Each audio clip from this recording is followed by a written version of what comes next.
we're building for people to create and interact in the metaverse. One part of this is Horizon Home, which is our early vision for a home space in the metaverse. Horizon Home is the first thing that you'll see when you put on your Quest headset. Today, there are already a bunch of options to choose from, and in the future, anyone will be able to create one. We've just called it home until now because it's been missing something very important: people. Soon, we're going to be introducing a social version of home, where you can invite your friends to join you as avatars. You'll be able to hang out, watch videos together, and jump into apps together. Then, there is Horizon Worlds, which is where you can build worlds and jump into them with people. Horizon is designed to make it possible for everyone to create, and we're already seeing people build some really interesting experiences, from creating new games together to throwing surprise parties in VR that family and friends around the world can join. We started rolling out Horizon Worlds in beta last year, and we're adding more people and more worlds every day. And we also just launched Horizon Workrooms earlier this year for collaboration. Beyond Horizon, we're also making it easier to communicate with your friends across different layers of reality. This year, we're bringing messenger calls to virtual reality. You're going to be able to invite your friends to a messenger call, and soon you'll be able to explore somewhere together or join a game. Now, these are the kinds of tools that need to get built so that you can jump into the metaverse with your friends from anywhere. And they're going to unlock some pretty amazing experiences. Now, let's move on from some of these basic concepts and people just connecting to a completely different set of experiences around entertainment and gaming.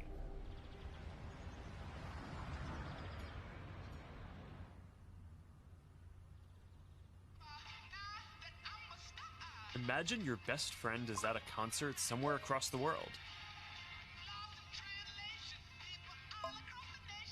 What if you could be there with her? I'm packing all my sneakers. I never had a club. Yo. You're here. Tell it like it is. Love how you live. When you're doing what you do. Just tell the truth.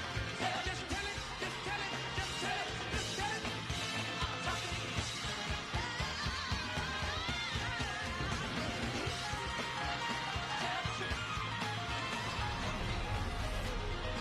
After party passes? Yes.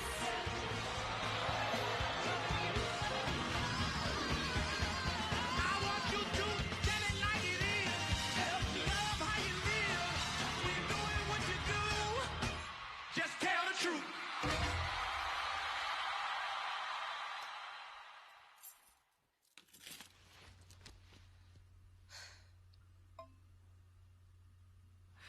Jumping in now. What if there was an after party that anyone could go to, no matter where they were? This is wild.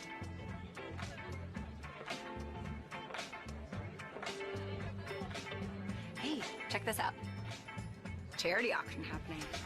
Oh, there's swag.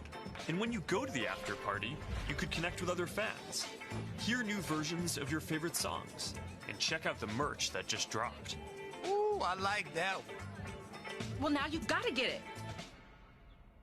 You can start to see how the metaverse is going to enable richer experiences by letting us add new layers to the world that we can interact with. Creators and artists are going to be able to connect with their audiences in new ways and really bring them into these shared experiences. Now, there's a lot that needs to get built to create experiences like this, but we're working on some of these pieces right now with Spark AR. First, we're building tools that creators can use to place digital objects into the physical world and let people interact with them. And rather than just simple visual effects, new creator capabilities will support 3D objects that can respond and react realistically, including a realistic sense of depth and occlusion. In the next year, we're also adding the ability for creators to connect different physical locations into cohesive augmented reality storytelling experiences, like guided tours or scavenger hunts. We're also building a Horizon marketplace, where creators can sell and share 3D digital items. And our hope is that this will enable a lot more commerce and help grow the overall metaverse economy. Because at the end of the day, it is really the creators and developers who are going to build the metaverse and make this real. And to make sure that there's an ecosystem that can sustain hundreds of thousands of people working on this, which is what we're going to need to bring this to life, then it's critical that creators and developers can make a good living doing this work. Now, if you ask people today what they thought the metaverse was, a lot of people would probably say it was a Spider-Man movie. But the people who actually follow the space would say it's about gaming.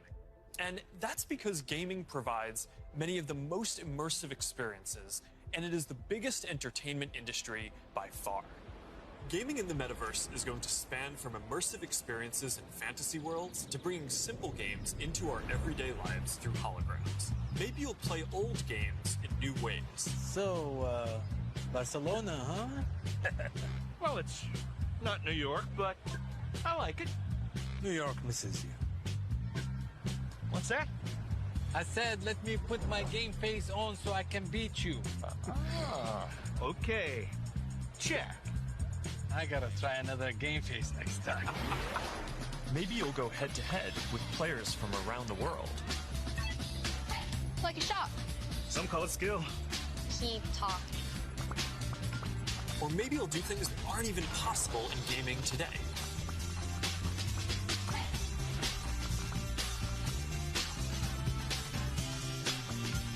Hey Mark, down for a VR foiling sesh? Now this is more my style. Classic look. All right. Nice. Oh, nice choice, Mark. Ready to shred. All right, here we go. Whoa. Whoa, hang in there, Mark. That's not good. Hit this section, boom. All right, backflip. Ah, Yoo-hoo! I've got an idea. Hey, where are you going? Gotta pump it to jump it. What? I didn't even know that was an option. You're not gonna catch me now. Take that, unicorn. Oh, Tube City! Kai, you're out of control. Don't worry, I'll let you win next time. All good. Oh, that was a close one. You want to go again? Maybe later. I'm gonna need a lot more sunscreen though. Oh man. Well, gaming is how a lot of people are going to step into the metaverse for the first time. It already has some of the most fully built out digital goods and the most active creator and developer communities, and major platforms like Epic are working to build out the metaverse, starting with gaming. For our part, we're heavily investing in building a healthy VR and AR ecosystem, so the game studios can keep building and gaming creators can keep creating. Now, Deb from our studios team is joining me. Deb, do you want to take us through some of the exciting games in the pipeline for Quest? Absolutely. Over the years, we've had the opportunity to work with incredible developers like Vertigo Games, the studio behind fan favorite Arizona Sunshine. I love Arizona Sunshine. That game basically got me and my friends through the first few months of the pandemic. That's awesome. If you enjoyed that, Mark, I think you'll be excited that we're partnering with Vertigo on 5 more great games from Deep Silver and others. We'll share more about this lineup very soon. Nice. What else is coming? Well, the metaverse is constantly evolving. So one of the most important aspects will be live service games that launch updates and new downloadable content regularly, like Echo VR, Beat Saber, Onward, Pistol Whip, and more. We're focused on this a lot right now, making sure games can build out active communities. Beat Saber has a passionate community. Oh, I love Beat Saber. So do I. And Beat Saber just passed $100 million in lifetime revenue on Quest alone. It's a great example of a game that keeps releasing fresh content. They've actually been working on evolving the way that you interact with the tracks and feel the music. Also, the team has been working on something really cool. Check this out.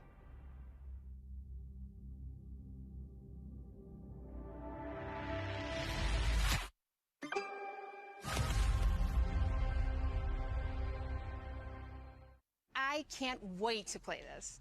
And they keep partnering with incredible artists to release new music packs all the time. Did you play the Billie Eilish music pack last month? A little more than I should have. I probably should have been working more on this metaverse presentation. Well, they have a great lineup of artists for 2022. And there's one more epic surprise before the end of the year. So stay tuned. Okay, have you played Population 1? I mean, yeah, I love the game so much that... For those who haven't, Population 1 is a thrilling battle royale that is only possible in VR. Since its launch at Connect last year, it has become one of the highest earning games on Quest and the biggest multiplayer FPS on the platform. You can have up to 24 people in at once for a match. We're super excited to keep launching big updates, like an all-new autumn event later in November and a winter wonderland update in December.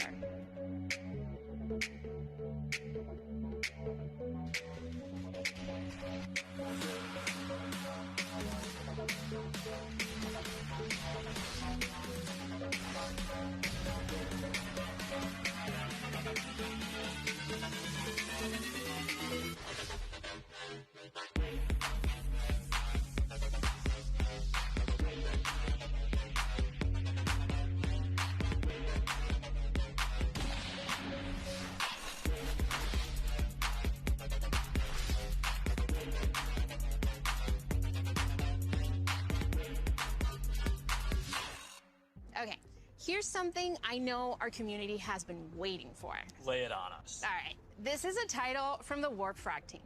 This is the team that set the standard for VR combat physics when it launched on Rift in 2019. That's right, Blade and Sorcery Nomad, the built for VR medieval fantasy sandbox that pairs magic with melee, is launching on Quest later this year.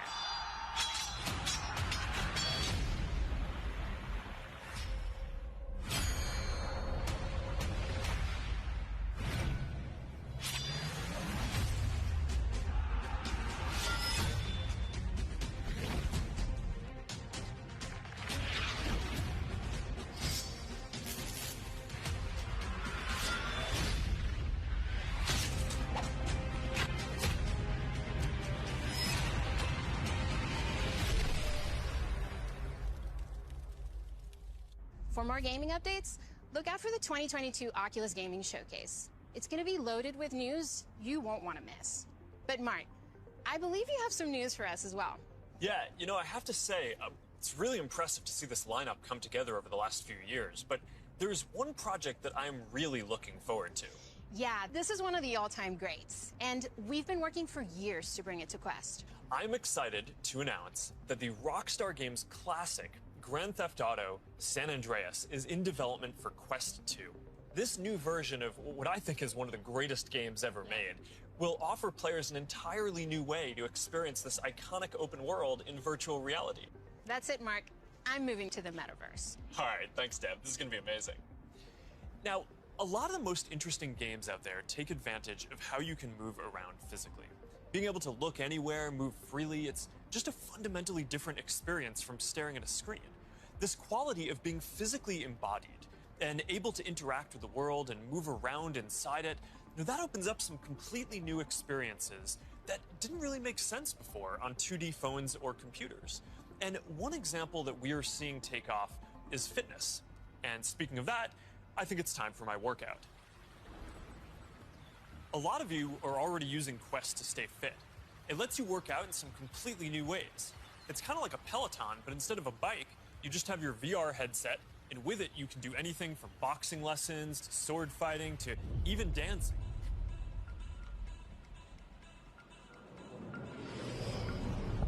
You'll be able to work out in new worlds, even against an AI.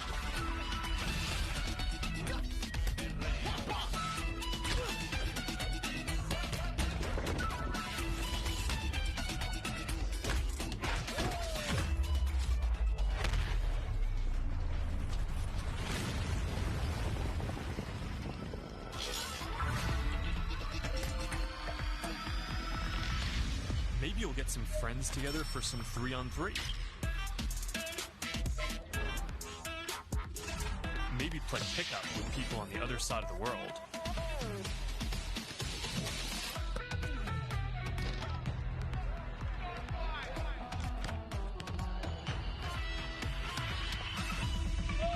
Or imagine your Facebook cycling group does an AR charity ride. Let's go! Complete with a leaderboard. Maybe you'll be able to train with the best, like you're right there with them. Like Lee Kiefer, Olympic gold medalist. On guard. Fence. Don't be scared this time. Hi. You seem like a natural. Whoa. All right, that's a little too realistic. See you later, Lee. That was fun. Good job, Mark.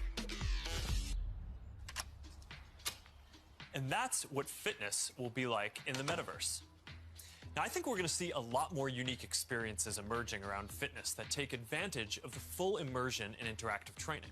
Speaking of which, Supernatural just added boxing to its lineup, FitXR has new fitness studios coming next year, and Player 22 by Rezel, which is currently used by pro athletes, is adding guided and hand-tracked bodyweight exercises soon.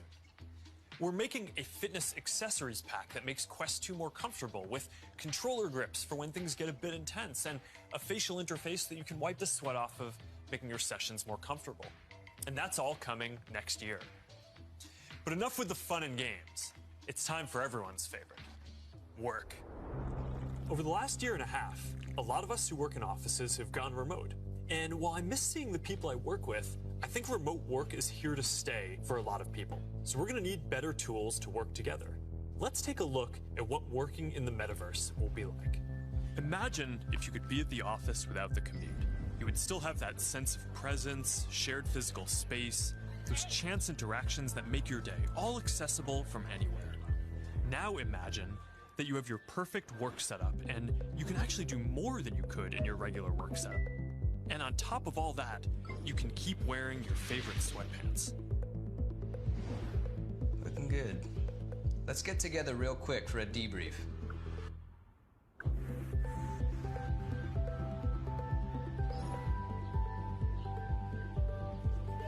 I'm free now. Let's jump in. Hi. Hey. So what do we think?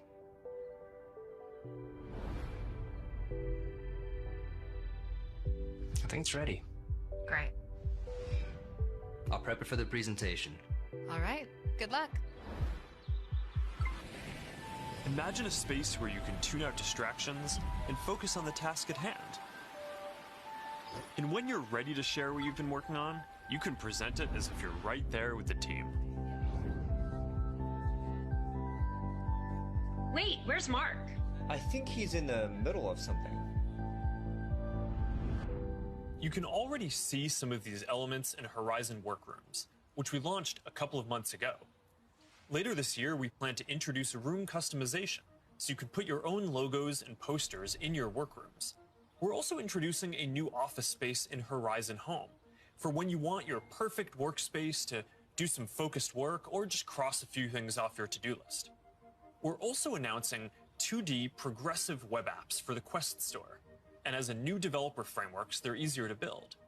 So you can drop in and check on a work project while you're in VR using services like Dropbox, Slack, or stay connected with Facebook and Instagram. This starts bringing more of your 2D internet services into the metaverse.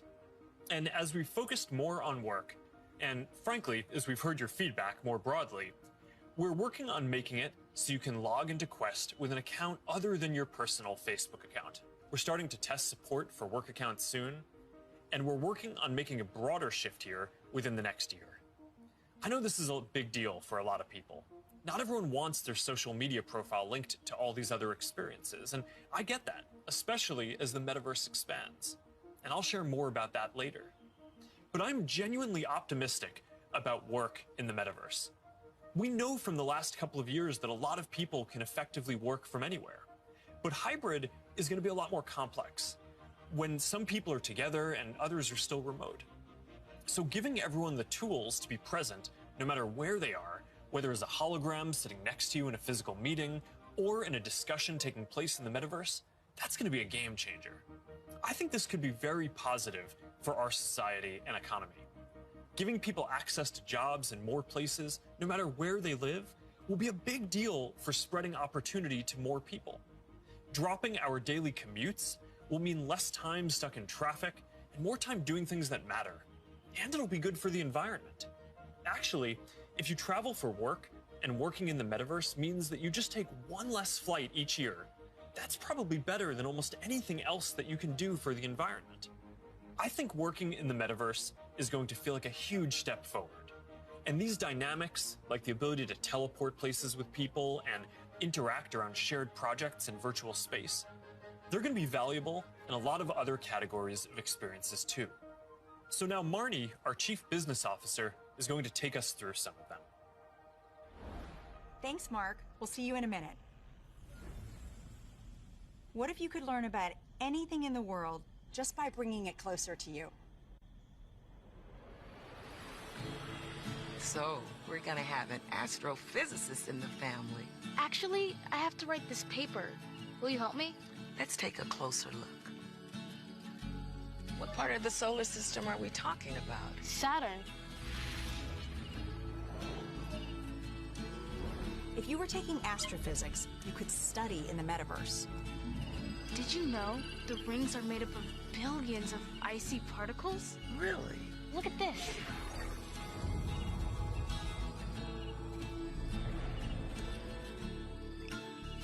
You ready to do that paper now, right? Yeah.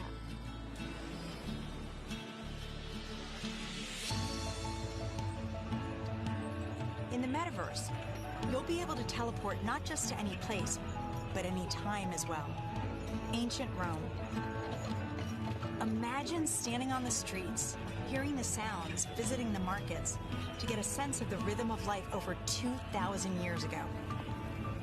Imagine learning how the Forum was built by actually seeing the Forum get built right in front of you.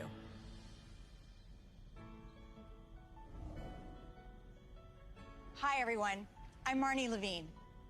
In the metaverse, learning won't feel anything like the way we've learned before. With a headset or glasses, you'll be able to pull up schematics for your studying, or maybe even the service manual for a vehicle you're learning to repair. Let's say you're a med student or a doctor. With apps like OSO VR, you can learn new techniques in surgery firsthand, practicing until you get it right. Or, if you're studying Earth science, you could swim through the Great Barrier Reef, get up close to Earth's mightiest insects with your instructor, David Attenborough, whose VR documentary is playing now in Oculus TV. This is a world of intrigue, a world of wonder, a secret world hidden to the human eye. Explore the extraordinary world of Micro Monsters 3D with me, David Attenborough. This is just one of the ways we're going to learn in the future. But in order to get there, we're going to need to help build the skill sets of the people who build these experiences. So we're setting aside $150 million to train the next generation of creators to build immersive learning content and increase access to devices. And to help more creators make a living building AR effects using Spark AR, we're going to establish a professional curriculum and certification process, make it easier to monetize, and put our Spark AR curriculum on Coursera and edX. Thanks, Marnie. So that's a glimpse of the kinds of experiences that you might have in the metaverse.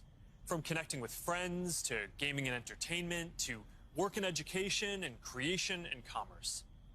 Now, let's talk about how creators and developers are going to build all of this, and about the economy that we all need to create.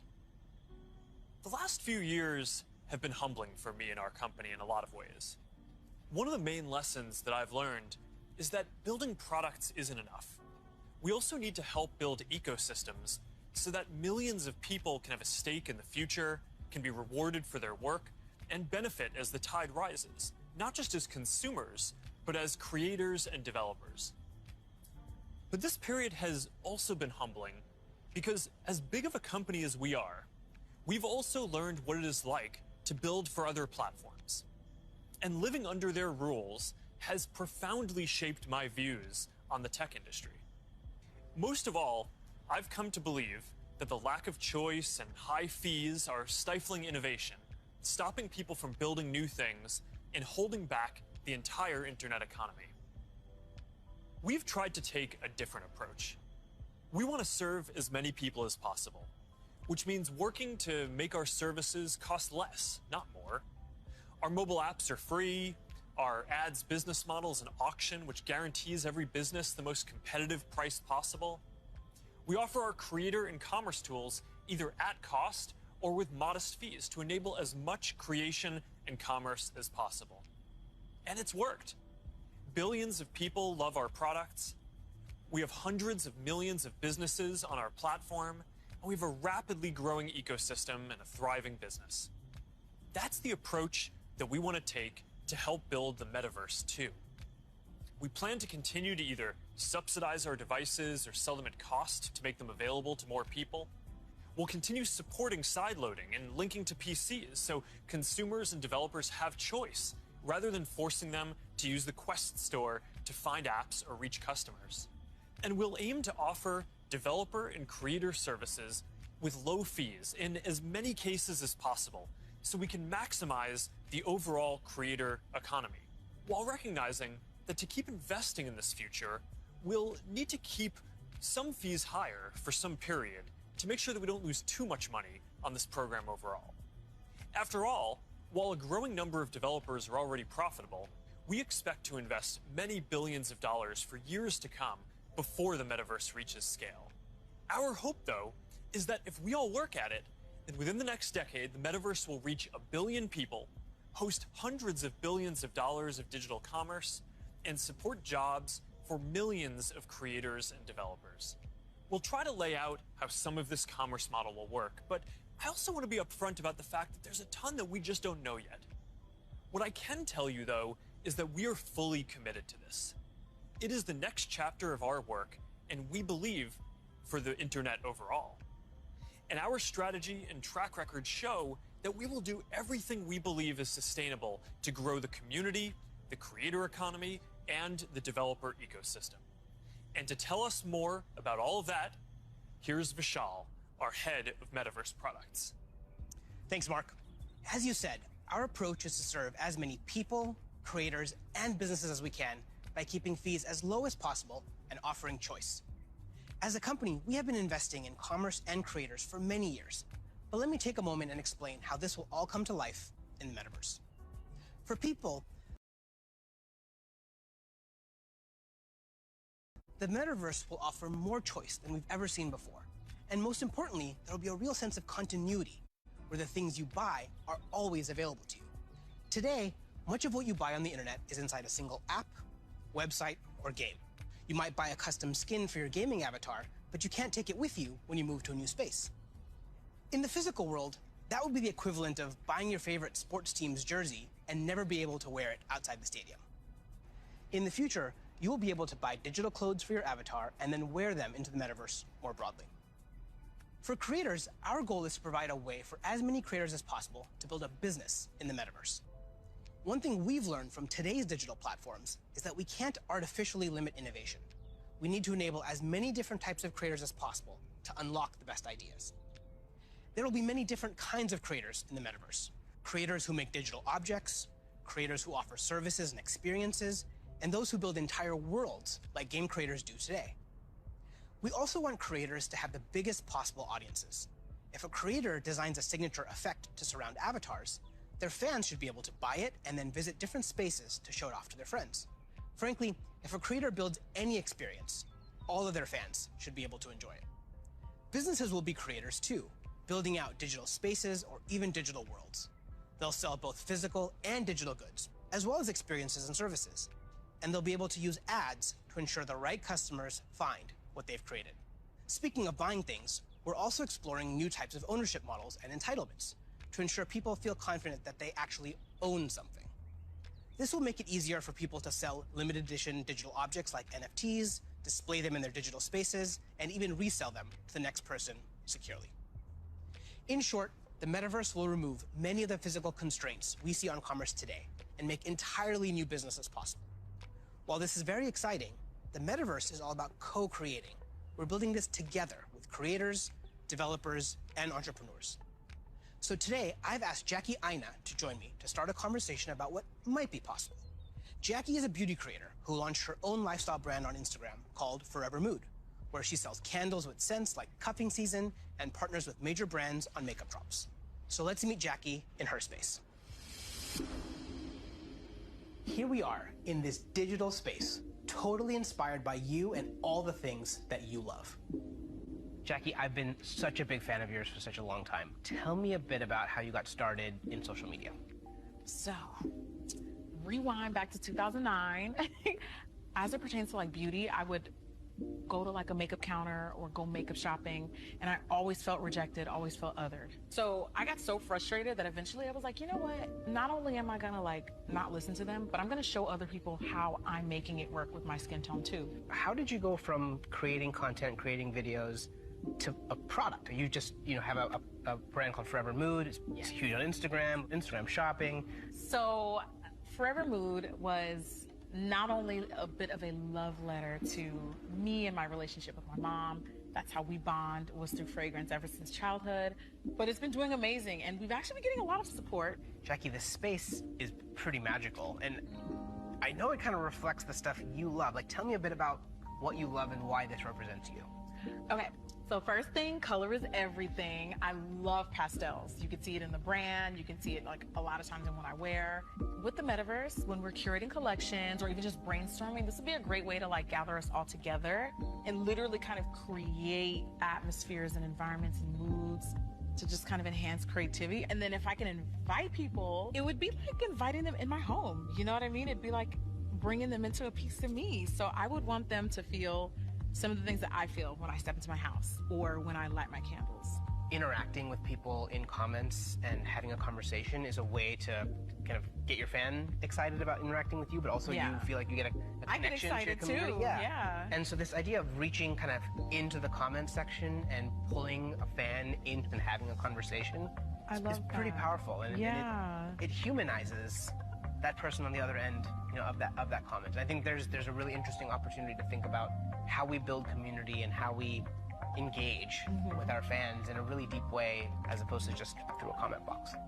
Imagine for your biggest fans, you could have an exclusive launch party where anyone could visit no matter where they were in the world.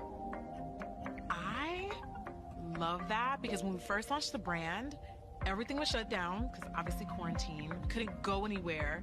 And I had this idea of doing like pop-ups for Forever Mood where we would have a room inspired by each scent. And now, anyone from anywhere in the world could come and feel what you just described. Have that feeling, have that sense, really get into that mood. Also, you have your greatest fans, the people that care a lot about you, the ability to reach new customers, use advertising to keep growing your business. And you could also drop an exclusive product in the metaverse where only available to your most ardent fans who paid special access to get to that product. That's dope. Commerce is going to be a big part of the metaverse. You'll be able to sell both digital and physical products. The butterfly effect transports us someplace magical.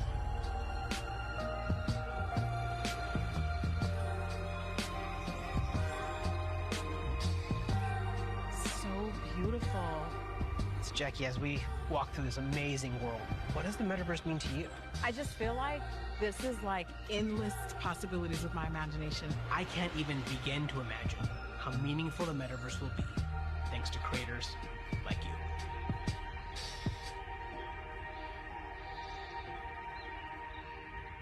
There's a lot here to be excited about. Just like the internet today, more people are going to have the freedom to find a business model that works for them, whether that's custom work, tipping, subscriptions, ads, or other monetization tools that may only make sense in the metaverse. Now think about how many people make a living on the internet today, and how many of those jobs just didn't even exist a few years ago. I expect that the metaverse is going to open up lots of opportunities for people in the exact same way. Now, we have confidence in this general direction, and we're investing significantly in building for this future, but the reality is that no one knows exactly which models are going to work and make this sustainable. So we're going to approach this with humility and openness, and we're going to work with anyone whose efforts will help bring the metaverse to life. So now Boz is going to join us to talk about what people are already building for the metaverse and what kinds of tools we can create to help out. Hey Boz, I'm still kind of jealous of your robot avatar. Yeah, man, you gotta have the robot when you're working your dance moves, right? I mean, of course. Look, Mark, we've been working on Facebook Reality Labs for a long time, but we always kept the same vision, which is that we want to build tools that help people feel connected anytime, anywhere. And that vision is what drives us today, to help people get together in virtual spaces. We've come a long way since the early days of VR, thanks to the developers and the creators who see the potential to entertain and to educate. But of course, we still have a lot farther to go. So to keep the pace of innovation moving faster and empower more use cases, we do have a few exciting announcements. Today, we're introducing the Presence platform, which is a broad range of machine perception and AI capabilities that empower developers to build mixed reality experiences on Quest 2. You want to tell us more about the Presence platform? Yeah, we've said before that realistic presence is the key to feeling connected in the metaverse. And the Presence platform's capabilities are what's going to deliver on that promise. Things like environmental understanding, content placement and persistence, voice interaction, standardized hand interactions. In fact, let's start with hands. I mean, the human hand is an engineering marvel. And bringing hands into VR was no easy feat. It required a lot of collaboration against product, design, research, but we continue to improve that product, finding new ways to navigate with gestures and interact with VR. So today, we're introducing the Interaction SDK, a library of modular components that will make it easy to add hand interactions to your apps. That's pretty exciting. Yeah, we really think this is going to help people accelerate the build time for new and existing titles that allow people to use their hands more naturally in more virtual experiences. Now, in addition to hands, there's another exciting interaction space for VR. That's your voice. The Voice SDK lets developers integrate voice input into their games and apps so they can create new gameplay and navigation. So soon, you'll be able to jump into a FitXR workout and shake up your routine just by saying, "Surprise me." Oh, yeah, I've tried this one before. This one's really tough. Yeah, me too. It is. Since we launched the Pass-Through API, we've already seen breakthrough experiments from developers that blend the virtual and the real world. Soon, with our next SDK release, developers will be able to ship their mixed reality apps on the Oculus Store and an App Lab. Now, of course, access to pass-through by itself is not enough. To achieve that rich mixed reality experience, apps also need to be aware of things in the room and, blend the virtual objects with the physical environment around them so they can coexist in the same space. So developers want to be able to place, persistent world-locked content like animated holograms or your Instagram feed in your real space.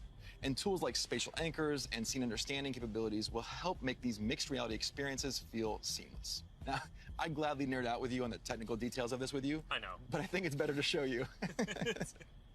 Load the world beyond. This is Oppie. Oppie, come on, Oppie. Who is a good persistent state virtual object layered on an interactive pass-through environment? Oh, you are. Yes, you are. Oppie, sit. Pets in the metaverse, man. Just as stubborn as they are in the physical world. You know, Buzz, I always really wanted a forest in my living room. Did you? Not really.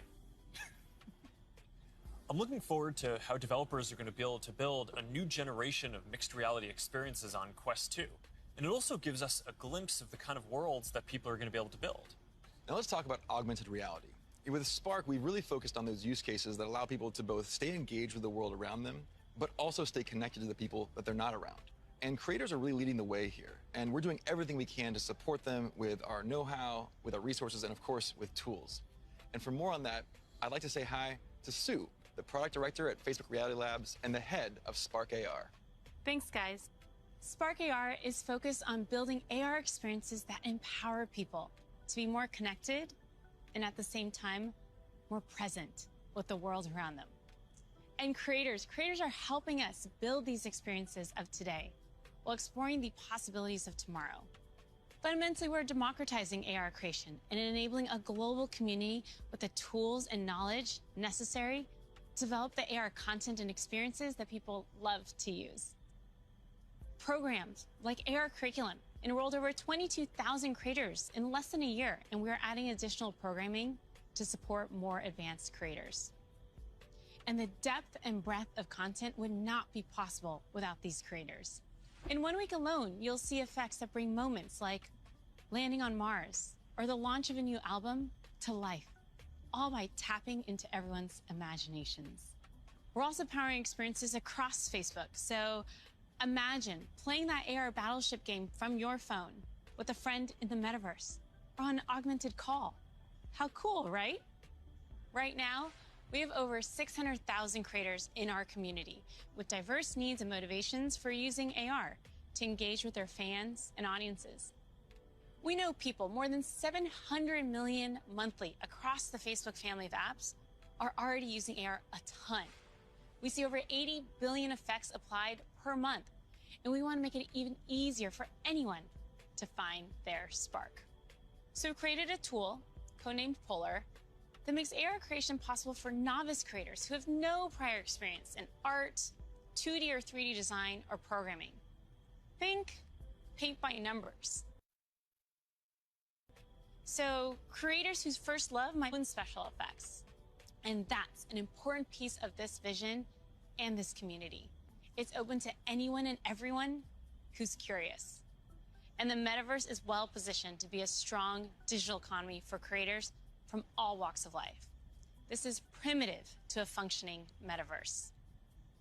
And we want to make sure creators are ready to share their creativity and capitalize on this emerging opportunity from day one. Thanks, Sue. So that's some of the software platform that needs to get built to deliver the metaverse. But there are other important considerations here too. Hey, Nick. Hey, Mark. Hope I'm not interrupting. You got a sec? Have you got Oppie with you? I think Oppie's still in the virtual forest, but I always have time for you. What's going on? Look, I just love the presentation so far. It's such visionary stuff. But as you mentioned early on, with all big technological advances, there are inevitably going to be all sorts of challenges and uncertainties. And I know you've talked about this a bit already, but people want to know how we're going to do all this in a responsible way, and especially that we play our part in helping to keep people safe and protect their privacy online. Yeah, that's right. This is incredibly important. The way I look at it is that in the past, the speed that new technologies emerged sometimes left policymakers and regulators playing catch-up. So on the one hand, companies get accused of charging ahead too quickly, and on the other, tech people feel that progress can't afford to wait for the slower pace of regulation. And I really think that it doesn't have to be the case this time round, because we have years until the metaverse we envision is fully realized. So this is the start of the journey, not the end. Like I said earlier, interoperability, open standards, privacy, and safety need to be built into the metaverse from day one. And with all the novel technologies that are being developed, everyone who's building for the metaverse should be focused on building responsibly from the beginning. This is one of the lessons that I've internalized from the last 5 years. It's that you really want to emphasize these principles from the start. So at Connect last year, Boz outlined our responsible innovation principles, and the first one was never surprise people. Right, and that means being transparent about how things work, what data is collected, and how that data is used over time. It also means giving people easy-to-use safety controls, as well as age guidance and parental controls for when youngsters are using these products. And we're spending a lot of time talking with experts and getting perspectives from outside the company on what we're building, even before we build it. And this is about designing for safety and privacy and inclusion before the products even exist.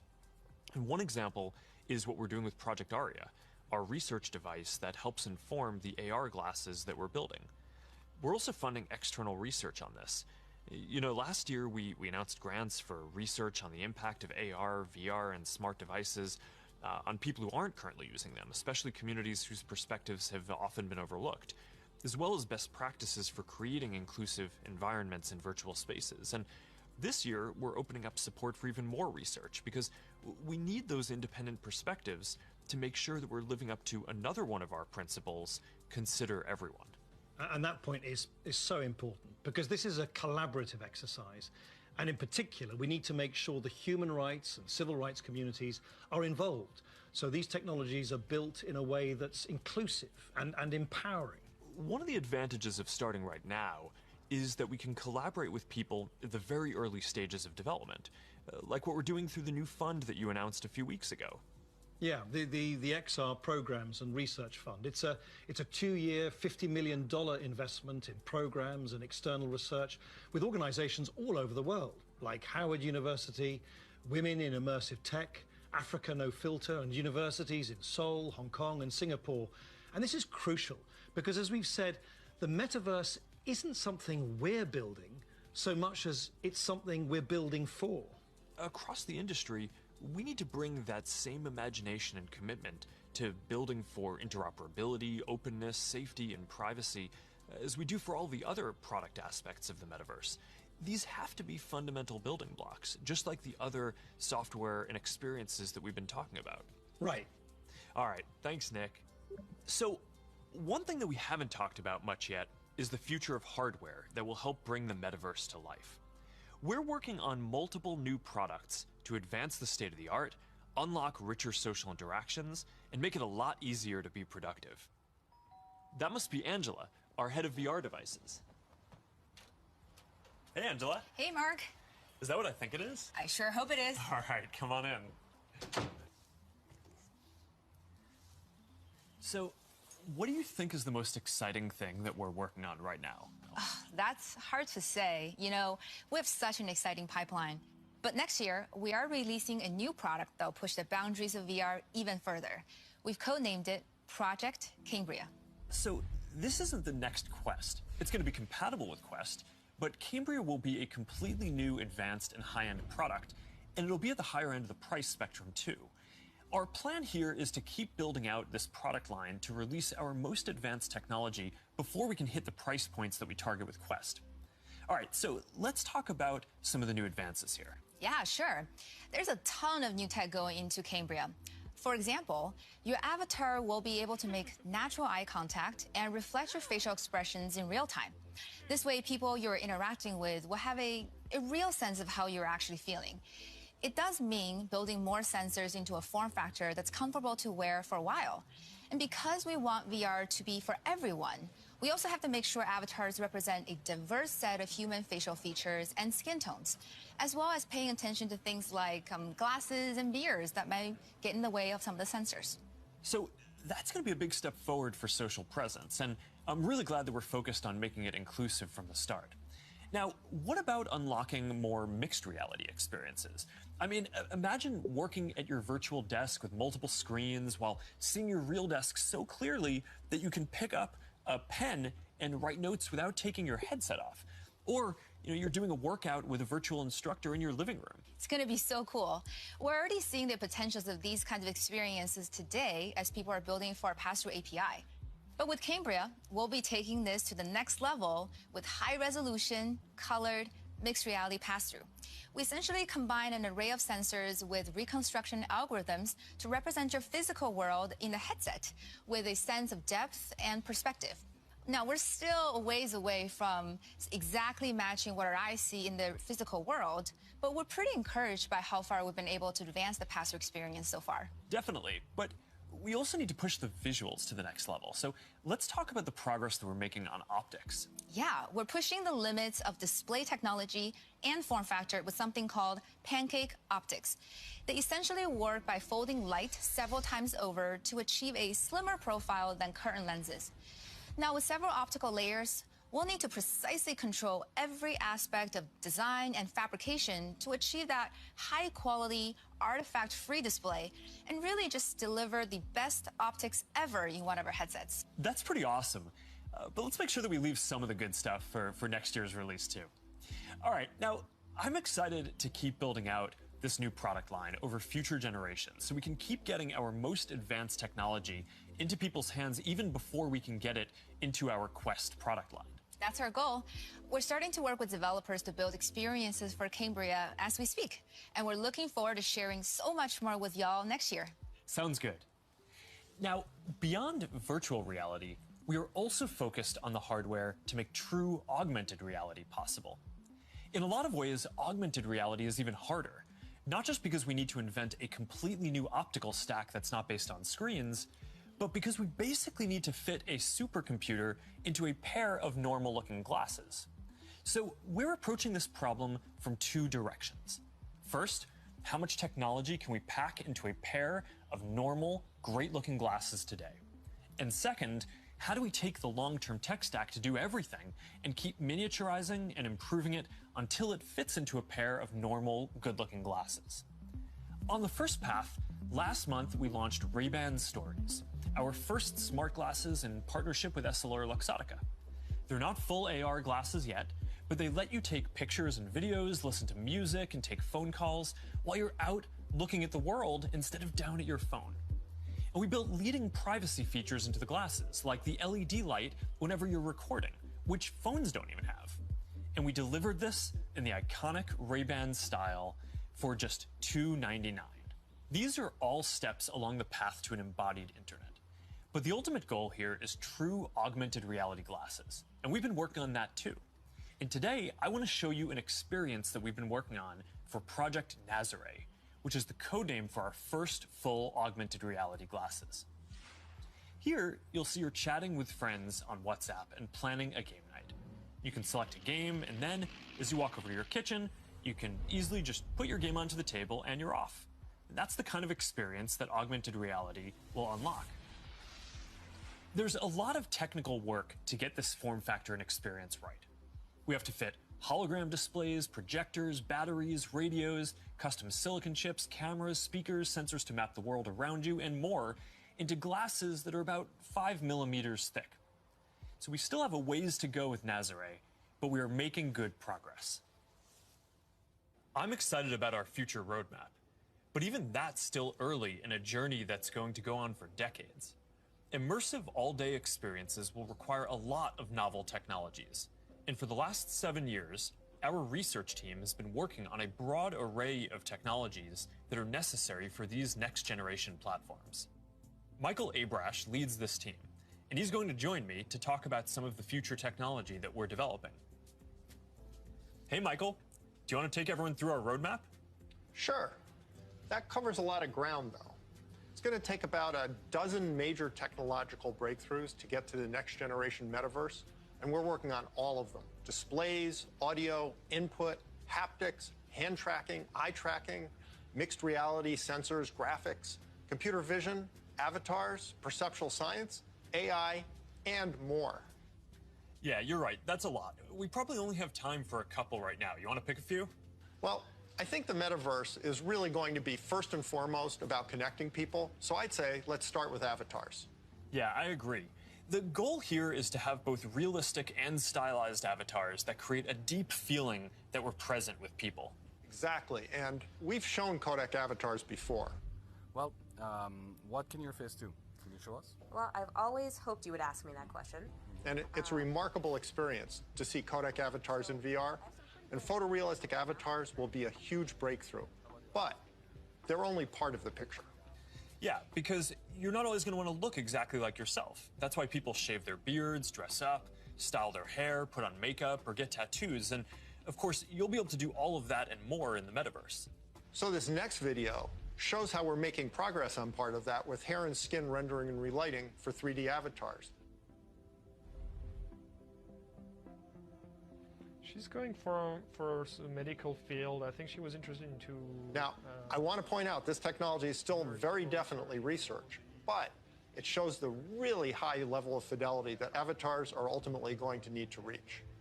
Notice that you can see the individual pores on his skin. Now, clothing is another important way to express yourself. And whether you want to simulate your actual garments, say you're making a quick call with your grandmother, or maybe you just want to be wearing a stylish blue Oxford shirt like me, you're going to need the ability to simulate clothing. So here's an early look at hand-cloth interaction. And you can see how the movement of the cloth when the hand touches and stretches it is really remarkably accurate. Now, to use your avatar to teleport to a meeting or sit down for a chat in the metaverse, you'll also need realistic virtual spaces to be with people in. So let's look at that.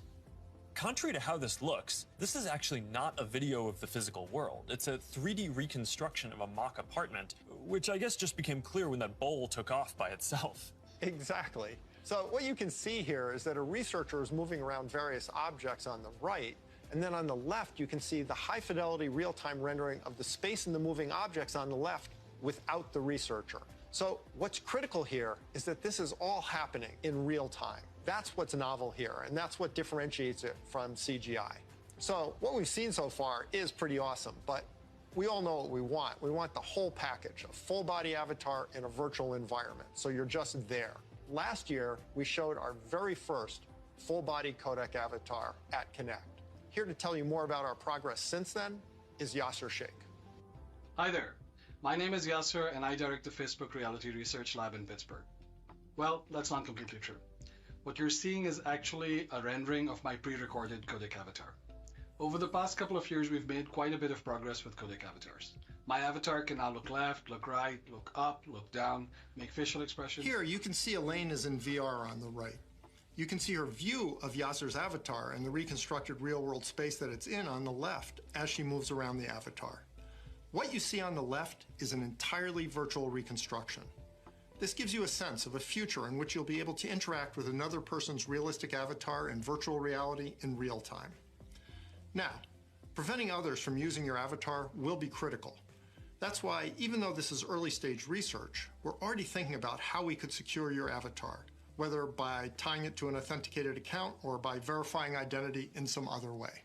All right, so we've talked about what we're going to be able to see, but of course we also want to be able to actually do things in the metaverse. And while seeing your hands in VR and manipulating virtual objects is a big step forward towards that, then we're going to need an even easier and more intuitive way to interact with virtual content when you're on the go wearing AR glasses.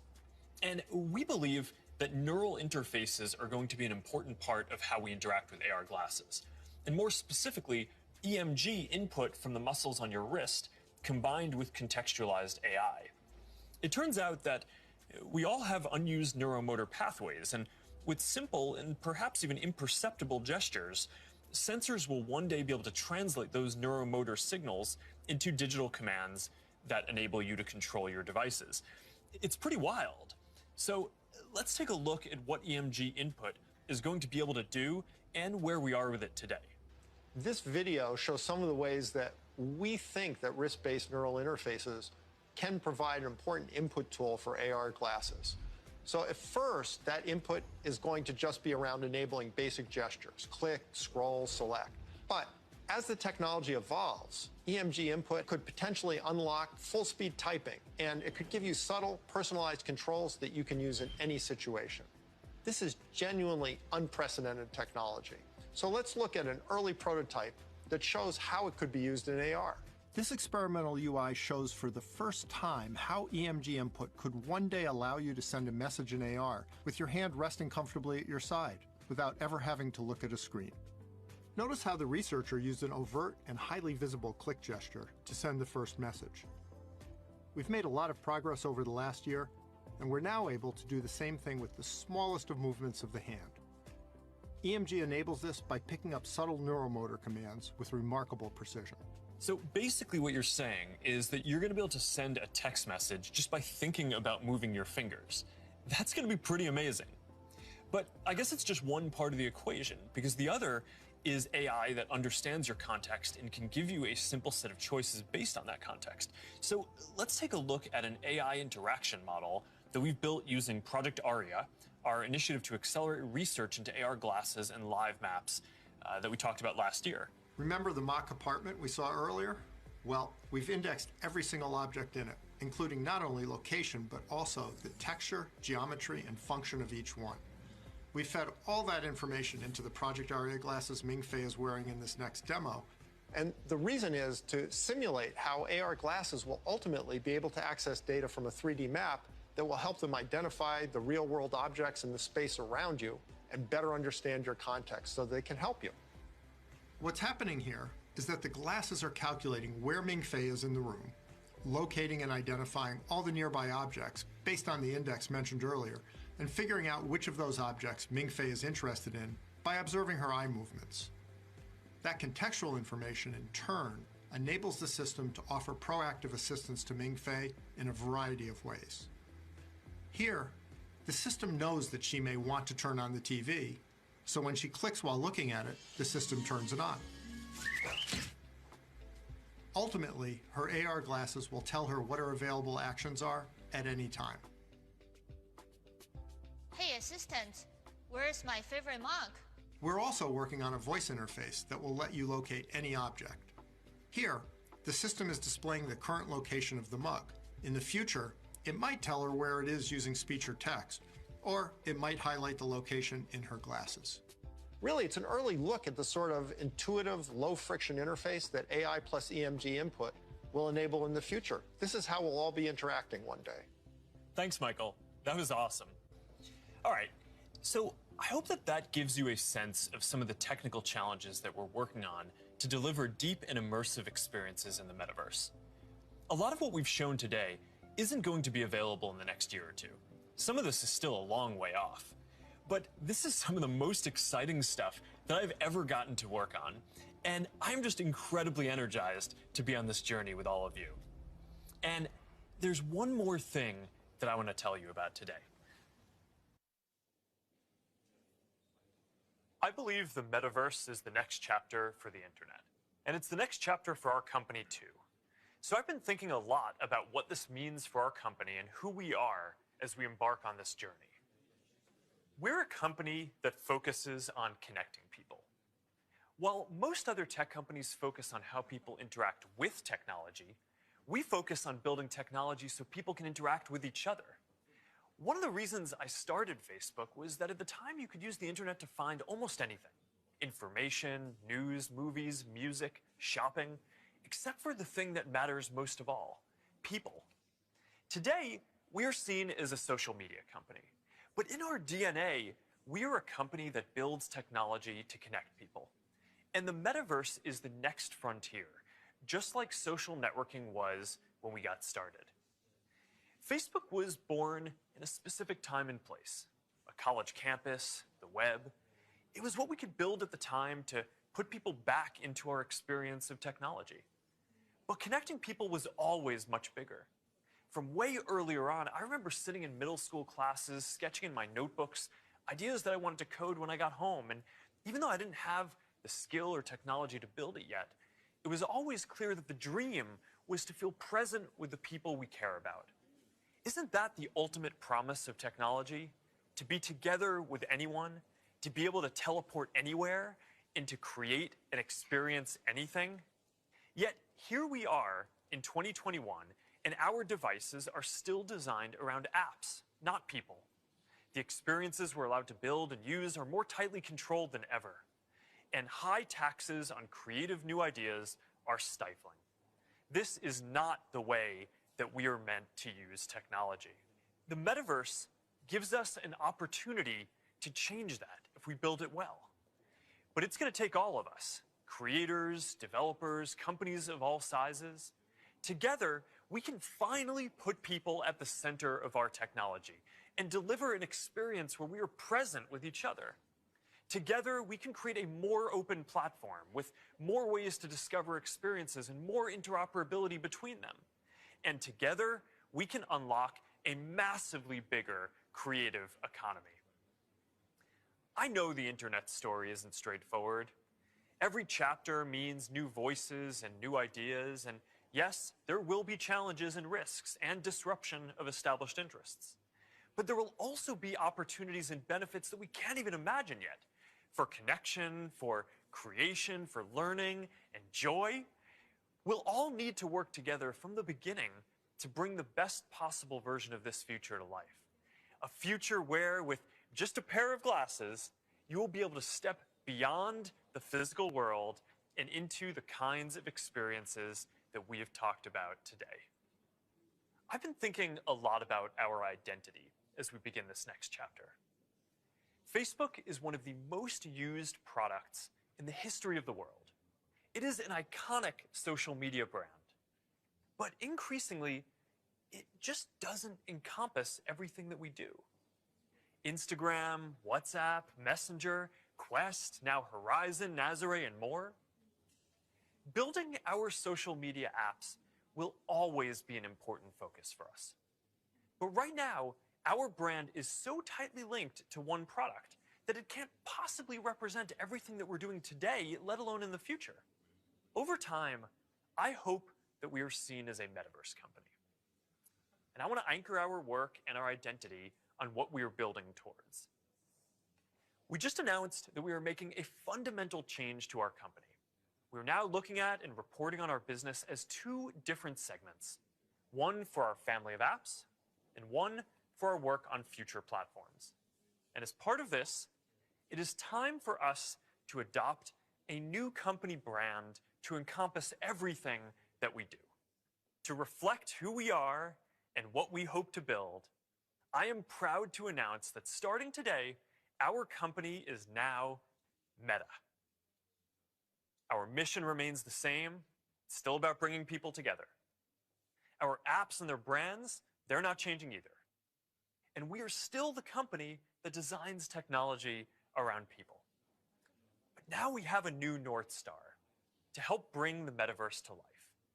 And we have a new name that reflects the full breadth of what we do and the future that we want to help build.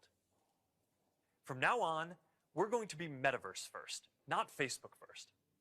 That means that over time, you won't need to use Facebook to use our other services.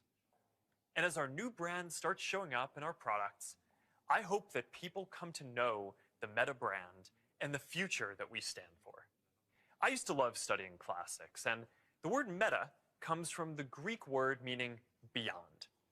For me, it symbolizes that there is always more to build. There's always a next chapter to the story. And for us, that's a story that started in a dorm room and grew beyond anything we could imagine, into a family of apps that people use to find one another, to find their voice, to start businesses and communities and movements that have changed the world. I'm proud of what we've built so far and excited about what comes next as we move beyond what's possible today, beyond the constraints of screens, beyond the limits of distance and physics, and towards a future where everyone can be present with each other, create new opportunities, and experience new things. It's a future that is beyond any one company, that will be made by all of us. We've built things that have brought people together in new ways. We've learned a lot from struggling with social issues and living under closed platforms. And now it is time to take everything that we have learned and help build the next chapter. I am dedicating our energy to this more than any other company in the world. And if this is the future that you want to see, then I hope that you will join us, because the future is going to be beyond anything we can imagine.